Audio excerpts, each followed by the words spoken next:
సింగ్ గారు ప్రధానమంత్రి కాంగ్రెస్ పార్టీ తరఫున తెలియజేయడం జరిగింది. అవునా కాదా? ఎక్కడ పోయినాయి ఉద్యోగాలు? ఏమైంది? ఫ్యాక్టరీ కూటమి ప్రభుత్వం వచ్చింది, మనవరం బెల్ ఫ్యాక్టరీని కూల్చి ఎక్కడ మనం అనుకున్న అభివృద్ధి ఎక్కడికో పోద్దనుకున్నాం. వెంకటగిరి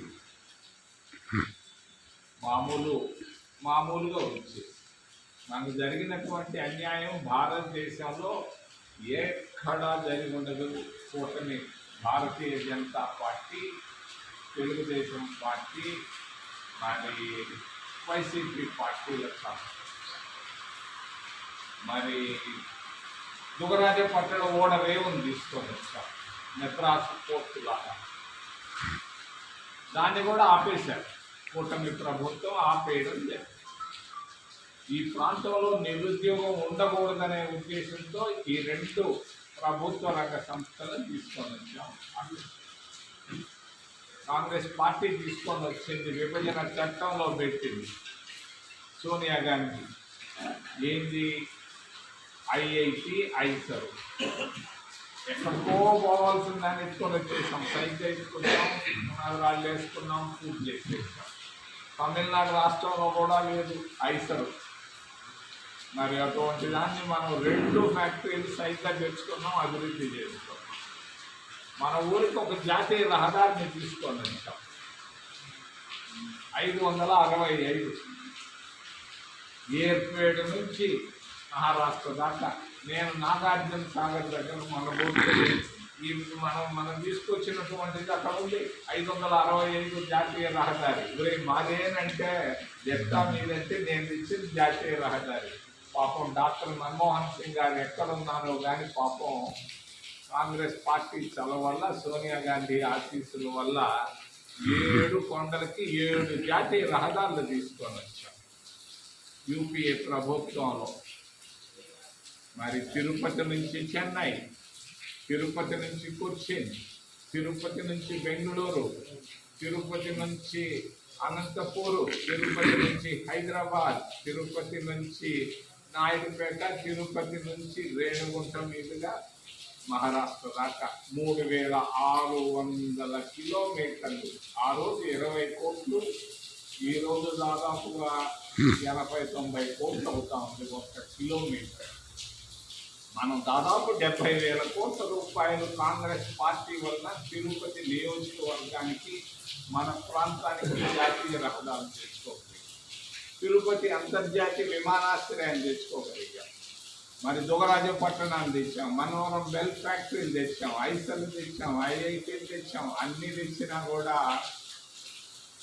అంగట్లో అన్నీ ఉన్నాయి. ఉన్నోళ్ళందరూ లేరు. చివరికి జరిగింది కృష్ణయ్య, మన చెప్పం శ్రీనివాసుడు.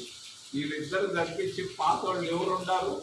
జనార్దన్ రెడ్డిని మనం ముఖ్యమంత్రిని చేశాం, చచ్చిపోయాడు పాపం, ఎక్కడున్నాడు మహానుభావుడు. జనార్దన్ రెడ్డి కొడుకు ఉన్నోళ్ళంతా తీసుకెళ్ళిపోయాడు పక్క పార్టీలో.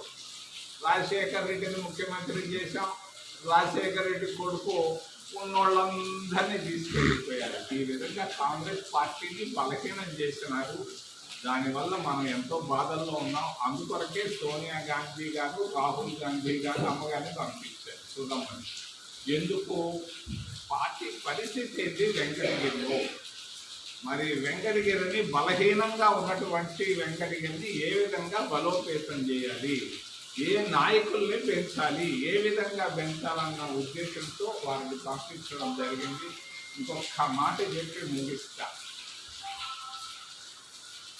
చాలా అధ్వానమైనటువంటి పరిస్థితులు 30 సంవత్సరాల క్రితం భారతదేశం 1991 సెప్టెంబర్లో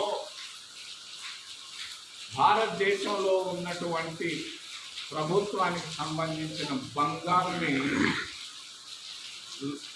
బయట దేశం లండన్కి విమానంలో పంపించి మరి కుదోబెట్టి డబ్బు తీసుకోవడం జరిగింది. భారతదేశం విదేశీ మారక ద్రవ్యాన్ని తీసుకోవడం జరిగింది.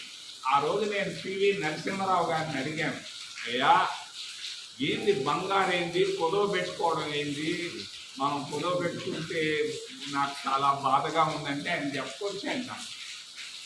మరి ఇంట్లో ఎవరికన్నా జబ్బు చేసింది, ఆసుపత్రికి తీసుకోపోవాలి.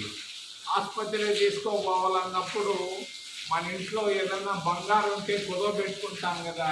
అంటే మనం ఈరోజు జబ్బు చేసింది భారతదేశానికి, ఈ జబ్బుల నుంచి బయటపడాలి, అందుకొరకే దీన్ని మనం కుదవ పెడుతున్నాం, బంగారు బాధపడొద్దని చెప్పాడు. అటువంటి భారతదేశాన్ని ఈరోజు ప్రపంచంలో 3వ దేశంగా అమెరికా, చైనా తర్వాత భారతదేశాన్ని ఈ స్థాయికి తీసుకెళ్ళింది Congress party. Congress party Congress party Congress party. ఎక్కడున్నాడో డాక్టర్ మన్మోహన్ సింగ్, ఏమేం చేశాడో, ఏది చేసినా కూడా ఈరోజు భారతదేశం 3వ స్థాయికి వెళ్ళింది అని అంటే వీళ్ళ వల్ల కాదు, కూటమి ప్రభుత్వం వల్ల కాదు, భారతీయ జనతా పార్టీ వల్ల కాదు, ఈ ప్రాంతీయ పార్టీల వల్ల కాదు, ఒక కాంగ్రెస్ పార్టీతోనే ఇది సాధ్యం. మళ్ళా మనందరం ఆ మనవరం బెల్ ఫ్యాక్టరీ తెచ్చుకోవాలన్నా, దుగరాజపట్నం ఓడరేవు తెచ్చుకోవాలన్నా, ప్రతి ఇంటికి ప్రభుత్వ ఉద్యోగం తీసుకురావాలన్నా మరి కాంగ్రెస్ పార్టీతోనే సాధ్యమని తెలియజేస్తూ, అమ్మగారు తెలుగులో మాట్లాడతారు, కొంచెం తమిళ్ ఇంగ్లీష్ కూడా మాట్లాడతారు, మీరు దయచేసి వినమని వారిని మాట్లాడమని నేను మీ తరఫున